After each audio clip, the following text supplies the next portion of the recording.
32. Ele, supervisionando, aquele que na posição de subjetividade secundária, se ele pudesse se manter aí, nessa situação, na posição de subjetividade secundária, em que a situação coloca imediatamente o supervisor, encontraria aí a via autêntica, verdadeira, de atingir o que a fórmula clássica da atenção difusa ou distraída do analista, a flutuante, né? A atenção flutuante, só exprime muito aproximativamente, pois o essencial é saber o que visa essa atenção flutuante. Não certamente um objeto para além da fala do sujeito, como alguns se empenham em nunca perder de vista. E ele fala, e todo o nosso trabalho está aí para demonstrá-lo. Se tivesse que ser essa via da análise, sem dúvida alguma, seria a outros meios que ela recorreria, ou então esse seria o único exemplo de um método que proibisse a si mesmo os meios de atingir seu fim.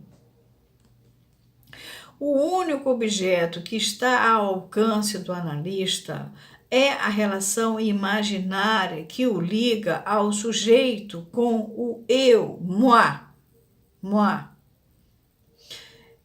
E, na impossibilidade de eliminá-la,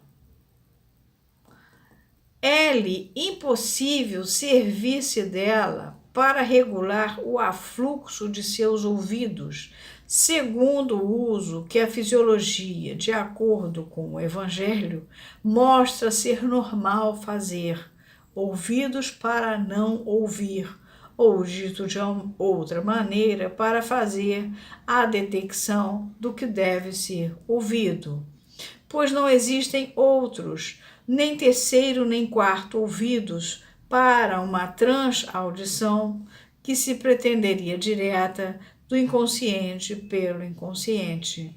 Diremos que convém diremos o que convém pensar dessa pretensa comunicação. Abordamos a função da fala na análise por seu aspecto mais ingrato, o da fala vazia, em que o sujeito parece falar em vão de alguém que, mesmo lhe sendo semelhante, a ponto de ele se enganar, nunca se aliará à função de seu desejo.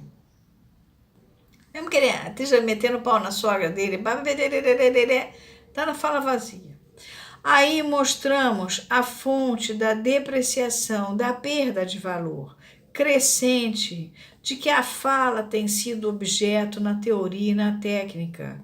E foi preciso levantarmos pouco a pouco, qual uma pesada roda de moinho tombada sobre si mesma, aquilo que só pode servir de volante no movimento da análise, ou seja, vocês lembram do volante, né?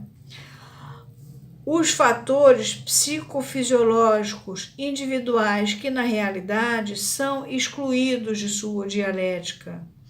Dar como objetivo à análise modificar sua própria inércia é condenar-se à ficção do movimento onde uma certa tendência da técnica parece efetivamente satisfazer-se. Peguei a palavra inércia.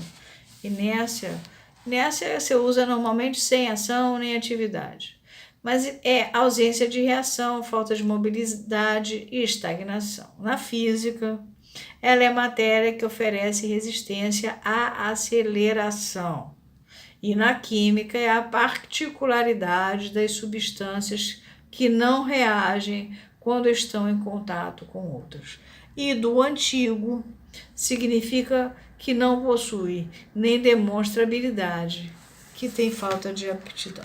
Bom, eu peguei essas todas, porque eu sabia que vocês não iam no disso, mas eu tenho que ir. Então, dar como objetivo a análise modificar sua própria inércia é condenar-se à ficção do movimento onde uma certa tendência da técnica parece efetivamente satisfazer-se. Ou seja, a gente não tem como escapar da circunstância do imaginário do sujeito. Agora, a gente não pode cair nesse buraco. Então, quando entrar fala vazia, blá blá blá blá blá, blá é fala vazia. E não pode ficar deixando por conta da inércia. Olha que beleza. Não, ele é incapaz. Ou então, eu vou usar a inércia no sentido da, da física, né? Matéria que oferece a resistência à aceleração. Ou no sentido da química, particular da substância que não reage quando estão em contato com outras. E aí eu vou me desculpando de fazer análise na pessoa. A gente para aqui, a gente já está até adiantado. Eu adiantei alguns parágrafos aí nessa história. Na verdade, a gente já está no 31, 32, 33, 34. A gente vai entrar no 35.